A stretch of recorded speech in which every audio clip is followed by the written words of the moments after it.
So I went back to the board and said, we have a strong foundation, but everything will change. We need to think about the climate in context of our business model. And that was the start of a journey for our company to redefine everything.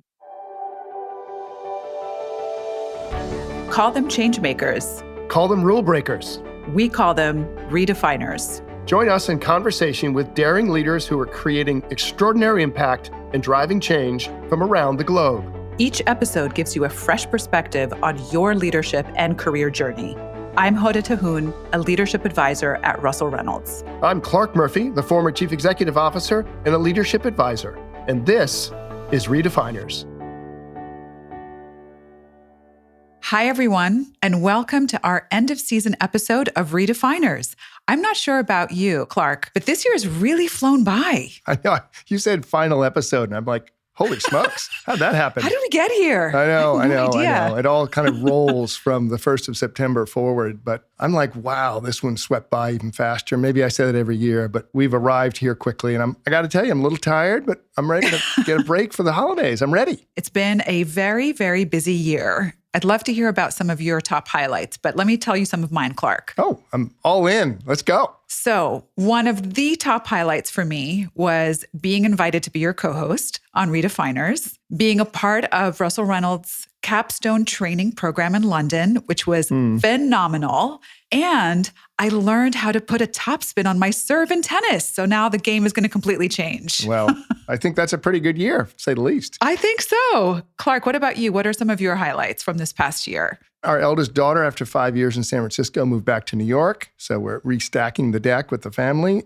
Big one for me, as some of you know, I do a lot of ocean racing, sailboat racing, and one of the great iconic races in the world is called the Fastnet, which is in England across the Irish Sea. And we not only won our class, but we were second out of 430 overall. And that's kind of a lifetime achievement. That's amazing. And did it with 3 of our children who are on the team, which is great. And I think lastly is, for better or worse, maybe why I'm so tired, everybody is ready to see people in person. So the bad news is you got to be in place X with a few days' notice. The good news is we're all back in the gear, I think, about how businesses and human relationships are working in person. And I find that energizing. It's exhausting, but I find it at the same time super energizing. I think I've learned as much in this past year, for better and for worse, from all these fascinating conversations and how leaders are kind of guiding through really challenging times. And I think the world is more challenging. We never thought it could move faster, and it is. And a lot of unexpected things have happened, and we're all reacting to them a little bit on the back foot. So it's a fascinating period and a tough period. I think you're right, Clarke. Leaders have their hands full now with lots of uncertainty, continuous change. In fact, I was thinking through this and, managing and leading through uncertainty and change was a very common theme through a lot of the conversations that we had.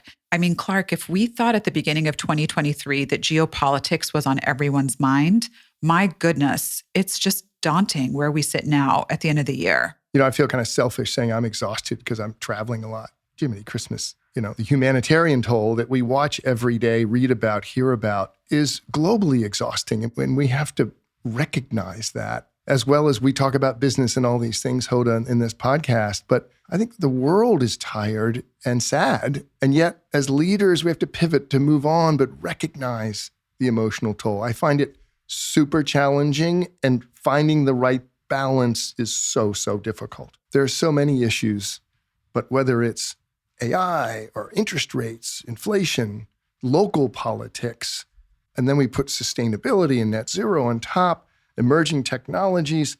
So we're trying to find the balance, but also avoid the potholes, understand the risks, whether it's technology or inflation. All of it's pretty complicated. That's a lot for leaders to juggle. In our conversations with leaders this past year, it's really given me an appreciation of how much they constantly have to redefine, whether it's their business strategy, people, product, thought pieces. It's all just constantly moving and very dynamic. And what's going on is not just in their businesses, but it's happening all over the world. Yeah, I think you nailed it. I think if we're reflecting on the past year and our guests, a bunch of them talked about staying nimble and agile to adapt. And then every month, it actually sped up on them. So going back to hear what some of them said early on and then thinking about how it cranked up through the year, reacting to what's changing has been huge. And certainly if we pick one topic, it's true of sustainability, which continues to be one of the top issues, redefining how companies operate, but it's more complex than it was 12 months ago, that's for sure. That's for sure. And we continue to see sustainability being discussed at both the board level, but also with C-suite leaders. And I don't think this is going away anytime soon. You know, sustainability impacts customers, investors, shareholders, how you attract talent, and of course, the planet that we're on. You know, leaders continue to be challenged to move the needle when it comes to this topic in every part of their organization. For sure. I mean, I think the volumes turned down, but the activities turned up. It's just quieter. As you know, this is where I'm spending probably 50% of my time. And I've been in everywhere from Zurich to Austin to Calgary to Boston. And boards are like, what's our role? What's management's role? And institutional investors, while they're quieter about it, it's still happening. It's still happening. And I think it's definitely on the top of mind for one of our guests on the podcast who had an epiphany that inspired him to redefine his company around sustainability. Yeah, I remember. This was the CEO of Yara, Svan Torhe Holsetter, who's a great friend of the firm's. And he talked about his redefining moment coming out of the 2015 climate conference in Paris. And Svan had just become CEO of Yara. And if our listeners don't know, it's the world's leading crop nutrition company that's responsible for half the world's food production. Wow. There's nobody who's living sustainability every day like he does. And he talked about his reaction to the conference when he came back to Norway. It's an amazing observation. I made a decision then that we need to think completely different. We need to be a step ahead of this. So I went back to the board and said, we have a strong foundation, but everything will change. We need to think about the climate in context of our business model. And that was the start of a journey for our company that lasted about a year to redefine everything. We ended up with a new mission, a new vision, new values, and a strategy built on the sustainable development goals with broad involvement in the organization and, of course, several discussions with the board as well. So it was truly a redefining moment for me as a leader. Sustainability cannot just be something that you're doing on the side to cover up for all the bad things you're doing or all the emissions and so on. It has to be relevant. Another leader who's made bold decisions on sustainability is the CEO of Royal DSM, Feike Sijbesma. And Feike led the transformation of the company from mining and chemicals to biotech and nutrition. I mean, what a reinvention. But Feike didn't stop there. His vision was not just to reinvent and grow the company, but make it more sustainable at the same time. He summed this up under the idea of doing well by doing good, which really proves that profitability and sustainability work hand in hand.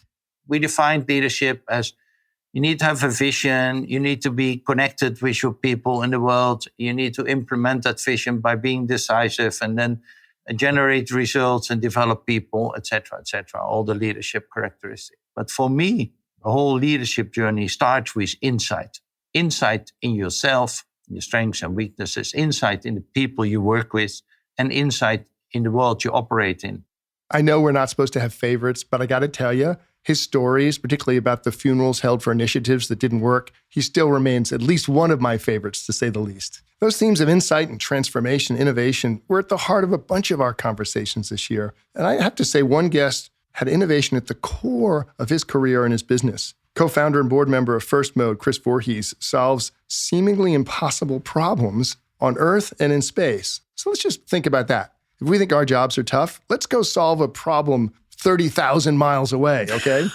His company's tagline of "We build the barely possible to overcome the barely solvable" demands thinking out of the box. I mean, this was phenomenal. I mean, you can absolutely use more of this type of moonshot thinking these days, I think, Clarke. Well, you know, I'm a fan of the old moonshot phrase, and I love talking to people who have moonshots. Chris talked about his work bringing sustainability to one of the dirtiest industries on the planet, the mining industry. He and his team took on the challenge to redesign the power system of the massive mining haulage trucks to create the world's largest zero-emission fuel cell electric vehicle. So you have to understand, these trucks, the wheels are taller than a 6-foot person. Wow. Like they're absolutely massive. And then he goes on, let's just go to Mars for the next challenge. He also talked about his previous job working on the Mars Spirit and Opportunity rovers. And they approached the challenge of building something that'll operate in a planet humans have never been to, but it has to operate flawlessly. So, literally the barely possible to overcome the barely solvable. If you have to do something, you use the best information you've got. You use the best analogs that you can find. And we didn't really know very much. And so we had to come up with the best guesses we could. And that sounds frightening, but at some point you have to take your best guess. The best choice or the easiest choice is no choice at all. You could just choose to wait for better information or wait for more information. And the real beautiful thing was that we couldn't. Celestial mechanics drove the deadline. It's like you can't slip a month. If you slip a month, you have to wait 26 months to go to Mars again. And Clarke, we heard a lot about using available data to make the best decisions in the moment is something all leaders are facing. And global leaders are doing just that as they make decisions on how to use AI in their businesses. And it's a topic that came up, continues to come up, and I think will be something that we constantly talk with our clients. You're right. And it's not just the clients. I don't think there's a dinner party or a cup of coffee or a meeting inside Russell Reynolds that we're not talking about AI and how do we use it and what do we do with it? It's a huge, huge topic. Some leaders are in the early stages of planning their first steps or running experiments, while others, I think, have figured out how to embed AI into a lot of their business streams, their products, and are constantly iterating to launch new ways with new products and business strategies using AI. I think many people see this as an inflection point in our society. It's not just computing anymore. It's how business is done. I agree. And just don't write my son's college essay is the biggest thing. It's a huge topic. And we wanted to bring in our colleague, Emma Combe, who's a managing director in our London office and hosts our incredibly successful spinoff podcast, Leadership Lounge. And if you haven't listened to it, check it out, Leadership Lounge. It's a podcast where our leadership advisors at Russell Reynolds Associates share bite-sized insights on a range of topics for leadership, including AI. Emma, thank you for being with us. You've cranked it up on Leadership Lounge. Well done. Hi, Clarke. Hi, Hoda. It's so great to be with you. I can't believe the year is almost behind us. Emma, it's so great to have you on. And you've had some really insightful conversations on Leadership Lounge this past year. Topics like how to get on a board, what top companies typically ask in executive interviews, how to recover from failure. I think that was a really, really popular one. How to manage a career break, and of course, how leaders can adapt and succeed in an AI-driven world. That's right, Hoda, we did. And it's been wonderful having the chance to pick the brains of our leadership advisor colleagues around the world on all of these different topics. Based on these conversations, as well as what I hear from my own clients, you're spot on, Hoda, that AI is going to have a dramatic impact on business and leadership. We know leaders are kind of all over the map in terms of where they're implementing AI. Some leaders have just dived straight in and are using this technology in a range of areas. Others are a bit more hesitant and taking more time to figure out what feels right. But I think a good way to think about it came from Harpreet Khurana, who's our very own Chief Digital Officer here at Russell Reynolds. He had a really interesting analogy as to where we are in the evolution of AI. We are what I call in the flashlight app moment, right? Remember when we got our iPhone and we were so excited about getting the flashlight app? Well, guess what? The iPhone can be used for a lot more than that. We're very early in our evolution of AI. So don't be driven by the fear of missing out. Keep at it and look for use cases where AI can play a really important part. Think of this as a new type of worker entering the workforce and find the equilibrium between your job and where AI can help you. So like many listeners, Harpreet is figuring out where to deploy AI at Russell Reynolds in his role of CDO. While he's well past the flashlight app moment he describes, we're all still figuring out the best use cases for this technology. I think we are. And one of our guests this season talked about one of those beginning use cases when it came to customer experience. Ashley McAvoy, the Executive Vice President and Chair of Johnson & Johnson MedTech, touched on this early experimentation with AI and how they're using it in healthcare to improve patient outcomes. We're actively deploying AI right now, really in all aspects of how we engage with customers, how we innovate, and how we make our products. And, we use AI as an example around how we do procedures differently to improve outcomes. So we are the world leader in cardiac ablation. If you have a heart arrhythmia, and you don't manage that, that could put you at a higher risk of a stroke. So we created a procedure, which is a cardiac ablation procedure. And through the use and the deployment of artificial intelligence, we've gotten much better algorithms. So what used to take us 3.5 hours to do a case now takes us 1 hour to do a procedure. So the science and the technology has really evolved, but the deployment of artificial intelligence has really helped enable better patient outcomes. Another proponent of AI that we talked with, Clarke, was Brad Smith, vice chair and president of Microsoft. And, clearly Microsoft has put a big stake in AI, as they've not only invested heavily in OpenAI, the maker of ChatGPT for all of those out there, but they've also integrated the technology into several of their core Office products. And over the last 30 years, Brad essentially has sat front row to not only how much the tech industry has changed, but also how it's changed business and society. And given his background, we wanted to know what Brad thought about the promise and peril of AI.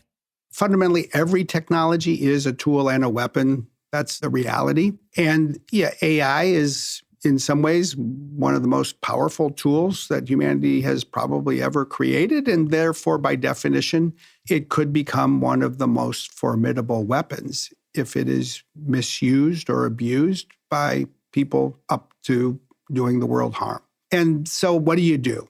How do we manage that? Well, the formula that we recommended in our book is at bottom pretty straightforward. It requires two things. One is that those of us who strive to be responsible companies, who like what we see when we get up and look in the mirror in the morning, better recognize we're going to have to work very hard and move very fast, not to break things, but to avoid breaking things and to fix things that others are breaking. We need to step up to a high level of responsibility. And second, we need to recognize that in the world today, in this country and elsewhere, most of the time, most markets for most products are regulated to some degree. We buy the food in the grocery store with confidence because we know that the food is inspected by agricultural inspectors. And therefore, governments do need to speed up, and we need to find the right combination of self-responsibility by companies and regulation by governments, and do it on a global basis. Sometimes you get lucky in these podcasts. That couldn't have been a more timely conversation with Brad. He takes the complex and makes it simple to understand. And we covered a lot of ground that episode on technology, AI, sustainability, a host of topics. But one of my takeaways from the conversation was that successful adoption of AI not only requires a transformation from the business sector, but also from government leaders as well. That balance is important, that everybody navigate this technology successfully. It's such a great point, Clarke. And I think we hear this from leaders all the time. Anytime a business is going through transformation, it really requires everybody to be on board. I think one of the great examples of this was one of the leaders we had on the podcast earlier this season, restaurateur and author Will Guidara. Will goes to great lengths to surpass customer expectations on a daily basis. And he has a great story, the hot dog story. We're going to call it that. But Clarke, do you want to tell everybody about that? I thought it was incredibly powerful. Again, being in a service business as we are, rethinking how he looks at service and customer service. He shared his story of the birth of what he calls unreasonable hospitality, when he overheard a table of customers who were in from out of town, and they were saying the one food they didn't get to try during their trip was a hot dog from a New York City cart vendor. Like, okay, that wouldn't have been top on my list at his restaurant, but more power to him. So what's Will do? He runs outside, buys hot dogs for everybody, and serves it to them in his 4-star restaurant in this beautiful presentation that the chef did. I mean, you can't make it up. A hot dog in a 4-star restaurant is sacrilegious until you look at the way that it made them feel, because it was specific to them. Now, that's all well and good. It's what happened next that defined our culture and got us to the top. I met with the team and told them about that experience and gave them permission and the resources to start doing the same kind of thing for their guests. I backed that up with a budget, and I hired someone onto the team whose only responsibility was to help them bring those ideas to life. This is where a lot of leaders fall short. They come up with a great idea. They give their team the idea, but then they don't back it up with the resources to make it a plausible part of the culture. Hoda, I love that story. I think it's fantastic. But what is it all about? It says, hey, listen to customers. Listen. Particularly as customer experiences have changed so much in the last couple of years. And they'll always tell you how to make them happy, loyal customers if you listen. You know, another leader who is obsessed with surpassing customer expectations is Kat Cole, Chief Operating Officer and President of Athletic Greens. Kat has an incredible background driving organizational scale in restaurants and the food service industry. So she knows firsthand the importance of organizational culture and really staying close to the customer daily. Building a culture around that where that is healthy and not reaching to an approach where it's unhealthy, which would look like me doing someone else's job for them because I'm reaching around and disempowering. The key is to use that knowledge to actually then anchor and lead and create that similar obsession with today's customer, not the report that came out last year, not the feedback session we did or the focus group 2 quarters ago. Today, the world just moves so fast and our customers are on a journey and we come in and out of their lives, but for many of them, we stay in their lives. And so understanding how that changes is critical. And so for me, the key is building a culture where people are generally equally obsessed with staying close to the action. So then the natural layers of leadership can play their part as opposed to having it imbalanced or feel like micromanagement or mistrust. Staying close to the action and staying current is what customers want. There's a great George Balanchine, the choreographer, has a great quote that says, don't be reverent, be relevant. That is a formula for success. And another leader we talked about this season who certainly has the balance of reverence and relevance is the ultimate in customer experience, Max Hollein, who's the CEO of the Metropolitan Museum of Art. Max talked about how he uses diverse voices and really honest conversations in the museum to improve the experience for the museum visitors. Museums tended to speak with one voice, meaning like, okay, I'm the docent and I'm telling you how you need to see it. The reality is that also within our institution, we sometimes can't even agree on something. That's exactly what we should tell people. We can't agree. It's so complex. So we have 3 different eminent scholars and they just have very different perspectives. So this idea of a multiplicity of voices and various perspectives is really important. And even for our audiences, sometimes it's more interesting to tell them what we don't know than always only telling them what we know. I really loved hearing Max's points of view. You know, customer experience has certainly been a very hot topic this year, Clarke. And I remember our conversation with Supergoop CEO, Amanda Baldwin, where she talked about how she stays relevant with customers by making iterative changes and pivoting constantly to meet customers where they are. She had a great response when we asked her what is needed to make those pivots while balancing rapid growth, globally, might I add, and staying close to Supergoop's mission. I think I would answer that question in 2 ways. First is that infrastructure and preparing for growth is essential. I think it's the thing that often doesn't get talked about in the same way, right? We often talk about brands, we talk about product, but when I look at where are things successful or not, sometimes it's just about getting the back end right. And I hesitate to use the word back end because I don't like that word because it suggests some sort of hierarchy of importance or something like that. And my team is very used to me saying like what the consumer sees is one thing, but what they don't see is equally important. So I wish I could come up with a new word for it. That's why I use the word infrastructure. It's the enabler of everything else. So if you don't have a good supply chain, if you don't understand the regulatory environment, if you don't have a good finance team, you cannot operate. Okay, so I'm partial with pale Irish skin that this was a very important episode for me this year. Okay, but more importantly than my skin is, I loved her point that it's often what customers do not see that's as important as the product branding and the packaging. And getting the infrastructure right is critical to growth, and it lays the foundation for that customer experience. But it's all behind the scenes that gives you what you see in the scene. That's right. So speaking of things you don't always see that impact businesses, risk and uncertainty were 2 of the big issues leaders dealt with this year. Yeah, and I think it just accelerated as the year went on, from the economy to geopolitics, natural disasters, emerging technologies, AI, as we talked about. The world, not only does it keep changing, but it's changing in bigger and bigger ways than even we thought at the beginning of the year. So as a great leader, how do you navigate through the unknown? I think Chairman and CEO of Baker Hughes, Lorenzo Simonelli, shared his strategy on how he mitigates the risk of uncertainty. And he had clarity with it that I thought was fascinating to learn from. You never know what's going to happen around the corner. So my philosophy is really a dual approach. The first is focus on what you can control. And that means service levels. It means operational efficiencies. It means the running of the day-to-day business and making sure you care about your employees and you're an employer of choice. And all of those factors are in your control. Then there's elements that are outside of your control. And these are the black swan events or the geopolitics. And the way in which I've approached them is actually test out different scenarios, role play the different scenarios. I find role playing to be a great tool to be able to do red team, blue team on a situation.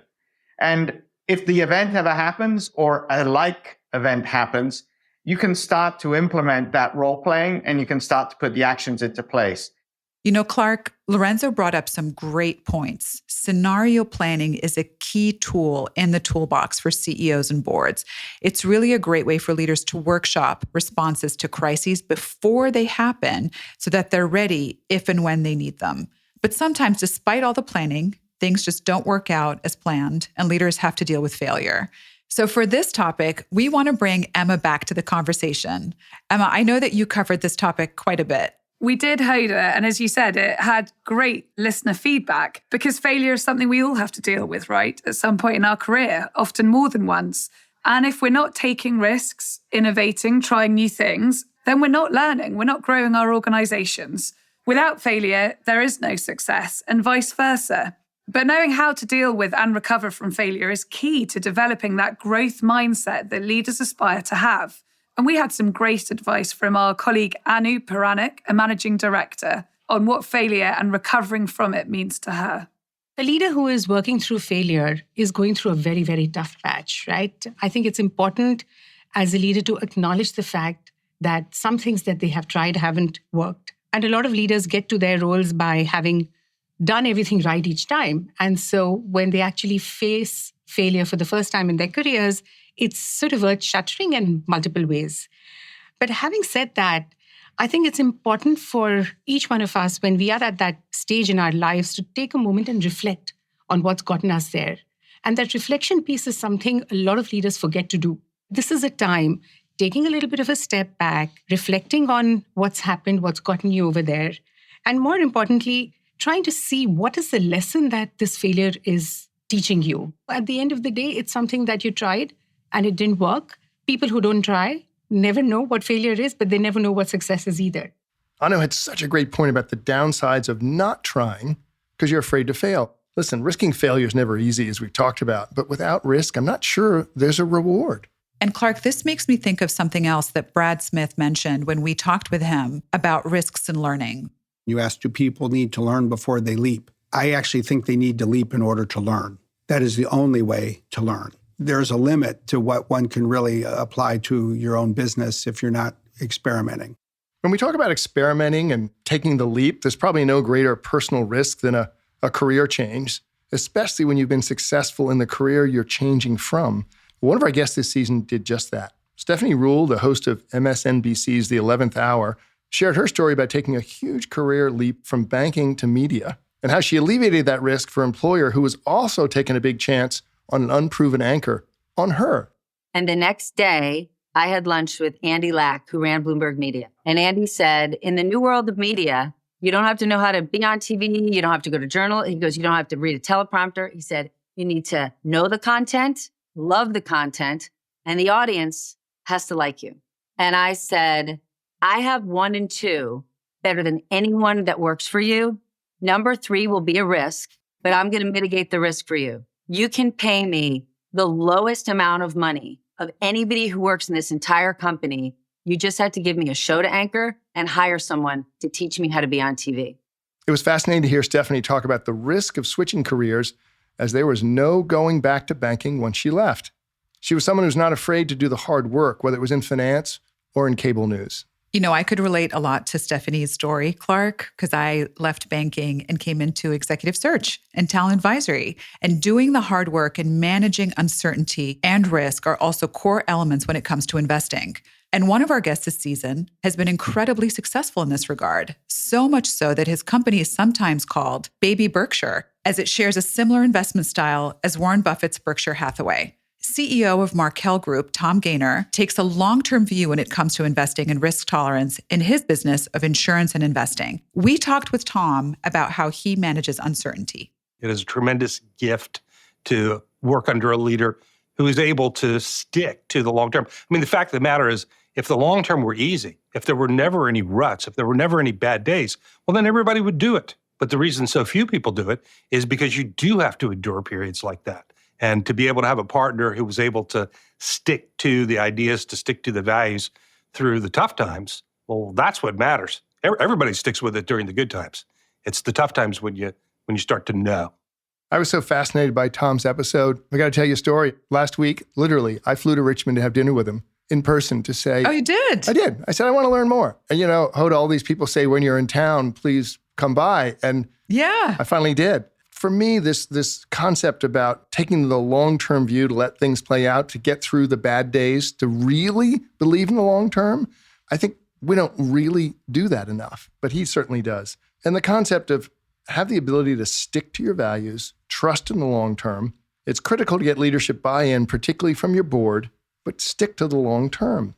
And when we sat down with Ram Charan in between his travels from Bangkok to New York, which was pretty funny, he was talking about leadership and boards as well. And he shared some really insightful advice about how to maximize the value of your board. Most boards don't really know the business in depth. They can't. 6 board meetings a year, 4 board meetings. So the idea here is the CEO has to take the initiative to have the board members understand the business. Many of the board members will love to do that, and not this PowerPoint 1-hour discussion with mumbo jumbo of accounting that don't really get it. Some do, most cannot do that. And so they should have a 12-month agenda. CEO and chairman of committees should design what is the 12-month agenda, how it will be done, what time allocation, what preparation. Ram also shared his time-tested wisdom in that conversation, including one of my favorite quotes that I'm still using today because it was so insightful. Common sense is very uncommon, but many people have to learn how to observe human behavior. It's such a great quote, and something I've kept in my mind as well to remind me to take a step back occasionally and pay attention to what my team and my clients are doing and the why. Ram's mention of human behavior makes me think of our conversation, Clarke, with speaker and best-selling author Jacob Morgan. He talked about the power of leading with vulnerability. He also talked about how vulnerability can be a double-edged sword, as it might not have the impact you were hoping for if you don't approach it with intention and authenticity. Yes, you can be too vulnerable, you can be too empathetic, you can be too anything. The reason why this happens is because you don't know the intention of why you're being vulnerable. So when you treat your organization like a big therapy session and you don't think through what is it that I'm saying and why am I saying it, you become too vulnerable. There's a framework that I have in the book. It's called the vulnerability wheel. And there are 5 concentric circles, but at the very center of that vulnerability wheel is intention. And this wheel is meant to be a framework. What is it that I want to share or do? And what's the purpose behind it? Am I sharing something because I want to create better rapport? I want my employee to view me as being human with my own challenges and struggles?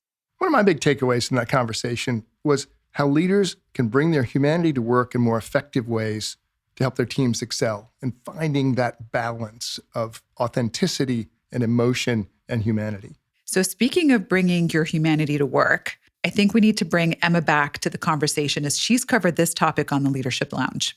We certainly did, Hoda and Clarke, and it was a fascinating discussion One of the really common misconceptions about leadership is that leaders should be perfect and not make mistakes. Well, I can speak from personal experience that no means perfect and plenty of mistakes. Hoda, how about you? Oh my God, same here. As the saying goes, perfect is the enemy of good. Exactly. Look, it's not possible for any human, and it's not healthy for organizations if their leaders are presented as perfect. Our colleague Shannon Knott talked about this in one of our Leadership Lounge episodes. You aren't supposed to be perfect. Vulnerability and, yes, even imperfection create trust and build connection. So admit your mistakes, be humble, ask for help, demonstrate vulnerability. These behaviors will catalyze followership. Oftentimes, new leaders have this mixed conception that they're supposed to be infallible, but this only perpetuates a culture that won't take risks, won't set goals. Shannon has such a great point here. Trust and connections are so critical to leadership. I think it's the backbone of the whole thing, really. If you don't trust your leader, what are you going to do with them or for them? A bunch of our guests shared a number of insights with us this season. Can't really put them all in one episode, but we encourage all our listeners to dig into the Redefiners library and to listen to them. But since we're in the holiday season and we could all use a little bit more peace and joy in this world, I wanted to share one more bit of advice from Stephanie Ruhle on how to create a happy life. I really do believe that love is the most powerful emotion. People think of it as the weakest. It's the most powerful. It's what drives everything in the world. It's what starts wars. And if instead you said, what if I just gave people the benefit of the doubt? What if I loved more? And I would say I didn't do that in the first half of my career. I fought every fight. My elbows couldn't have been sharper. And maybe that's the industry that I worked in or the space I was in, but it only makes you win in the short term. It doesn't make for a full or a happy life. So what if you gave people the benefit of the doubt and every once in a while got burned? I'd rather live my life that way. We got so much great advice from all our Redefiners guests this past year. Before we wrap up, as our listeners know, we like to end each episode with rapid fire questions. Well, we've been asked by the Redefiners team to put ourselves in the shoes of our guests to see what it's like from their side of the conversation. I don't know how I feel about this, but we have asked. No one warned me about this. This is not the way it's supposed to work. I know. But we've asked Emma to do the honors for this, Clarke, and pose some rapid fire questions, both you and I. Thank you. I am honored to step in and lead this. Are you both ready? No. No, but here we go. Great. Well, Hoda, you're up first. And since we're in the holiday season, what's your favorite holiday movie? Love Actually. Fantastic. Clarke, where in the world would you live if money was no issue? Probably Sydney, Australia. Ooh. Get to go sailing every day. Great people, great environment. I'd go to Sydney. Hoda, what is one subject you'd like to learn more about? Many things, but at the top of the equation right now, I'm completely fascinated by the brain chemistry of how the human mind works. So I've been reading a lot about Joe Dispenza's work. And then very differently, I am learning Portuguese. And you're getting top spin on your serve. Where do your talents end, Hoda? Clarke, what is a piece of advice that has stuck with you for years? Never let them see you sweat. Ooh. Somebody took me out my first morning of working in this firm and working for Russ, and she said, never let them see you sweat. Like it. Hoda, what is one of your goals for 2024? It can be personal or business, your choice. I would say, from a personal standpoint, I try to go to at least 2 new cities every year. So I'm going to stick with that for 2024. Fantastic. And finally, Clarke, what do you think is the key to living a good life, apart from working at Russell Reynolds, obviously? Oh my God. Let's end the year lightly. Love, humility, sense of humor. Great answers. So Clarke, now that we know what it's like for our guests to answer rapid fire questions, I have to say, I'm glad that we're the ones that ask the questions and not having to answer them. Yeah, Emma's not coming back. We're sticking to the format, okay? We ask the questions, okay? Well, that wraps up season 3 of Redefiners. Thank you, Emma, really, for coming. And congratulations on the success of Leadership Lounge. Well, it was fun for me. Thank you for having me. And thanks to all the leaders who made time to join us in Redefiners. We're grateful to have the opportunity to talk with such amazing, thoughtful, and authentic leaders, and truly a group of Redefiners. We've really learned from each and every conversation and have been inspired by them throughout this past year. Needless to say, we have many more remarkable guests, inspiration and insights yet to come in season 4, starting in January. On behalf of Clarke, Emma, and myself, thank you to our amazing listeners for joining us on our journey to explore how global leaders are redefining what it means to lead in today's increasingly complex world. We truly appreciate it. We wish you and your families happy and healthy holidays, and we will see you all in January.